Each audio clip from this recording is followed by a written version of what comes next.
एक मिनिट ते बाजूला बघा.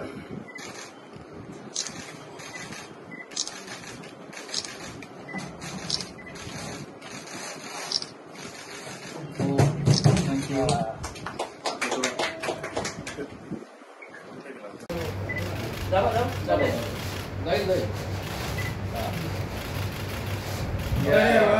गुड.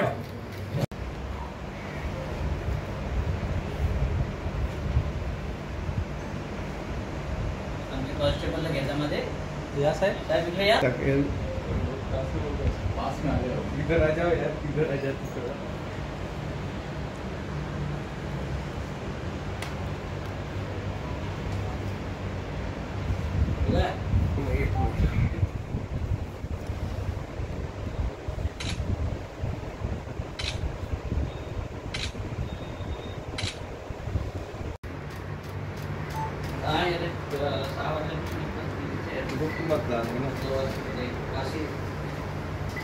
सर जे कॅन्डिडेट आहे त्यांना तुम्ही जे काय चॉईसचा कॅन्डिडेट असेल तिकडे टिक करा, टिक मार्क करा.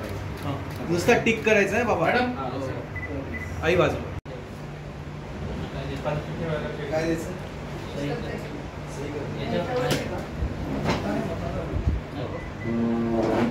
मला मग मी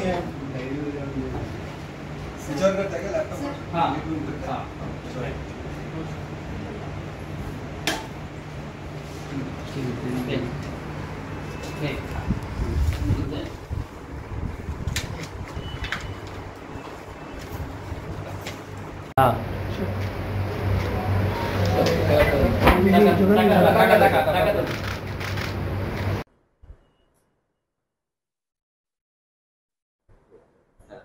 बाबा आपलं नाव काय, आपलं वय किती आहे?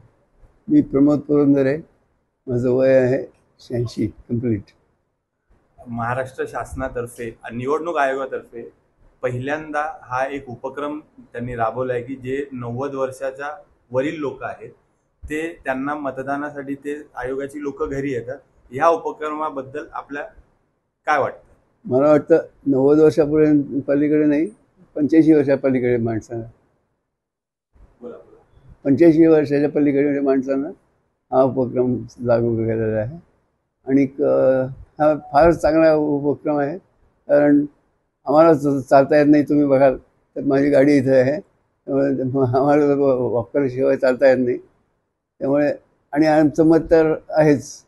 कारण वय झाल्यानंतर आम्ही बऱ्याच ह्याच्यामधून गेलेलो असतो.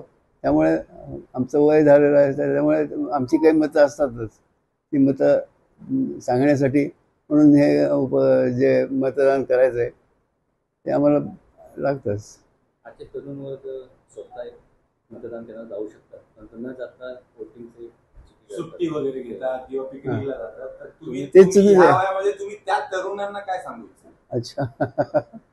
मी तरुणांना असं सांगेन की तुम्ही एक दिवसाची सुट्टीच्यासाठी जाल, तुम्ही निघून आज, पण तुम्ही तुमचं पुढचं भविष्य 5 वर्षाचं फार खराब करून टाकाल. त्यांना मतदानासाठी तुम्ही कसं आव्हान कराल तरुणांना? मतदानासाठी हेच आवाहन करणार की तुम्हाला जे पाहिजे ते राज्यकर्ते निवडून आणा आणि त्याप्रमाणे तुम्ही त्यांना तुमच्याप्रमाणे वागवा. मी प्रमोद पुरंदर आहे. माझं वय आहे 86 कंप्लीट. महाराष्ट्र शासनातर्फे निवडणूक आयोगातर्फे पहिल्यांदा हा एक उपक्रम त्यांनी राबवला आहे की जे 90 वर्षाच्या वरील लोक आहेत ते त्यांना मतदानासाठी ते आयोगाची लोक घरी येतात. ह्या उपक्रमाबद्दल आपल्या काय वाटतं? मला वाटतं 90 वर्षापर्यंत पलीकडे नाही, 85 वर्षा पलीकडे माणसांना, 85 वर्षाच्या पलीकडे माणसांना हा उपक्रम लागू केलेला आहे. आणि हा फारच चांगला उपक्रम आहे. कारण आम्हाला चालता येत नाही. तुम्ही बघाल तर माझी गाडी इथे आहे, त्यामुळे आम्हाला वॉकरशिवाय चालता येत नाही. त्यामुळे आणि आमचं मत तर आहेच. कारण वय झाल्यानंतर आम्ही बऱ्याच ह्याच्यामधून गेलेलो असतो. त्यामुळे आमचं वय झालेलं आहे. त्यामुळे आमची काही मतं असतातच. ती मतं सांगण्यासाठी म्हणून हे जे मतदान करायचं आहे ते आम्हाला लागतंच.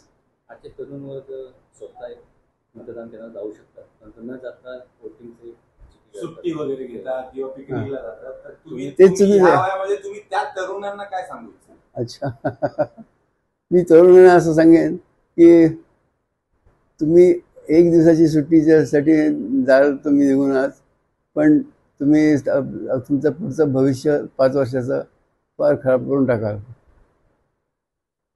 त्यांना मतदानासाठी तुम्ही कसं आव्हान कराल तरुणांना? मतदानासाठी हेच आवाहन करणार की तुम्हाला जे पाहिजे ते राज्यकर्ते निवडून आणा आणि त्याप्रमाणे तुम्ही त्यांना तुमच्याप्रमाणे वागवा.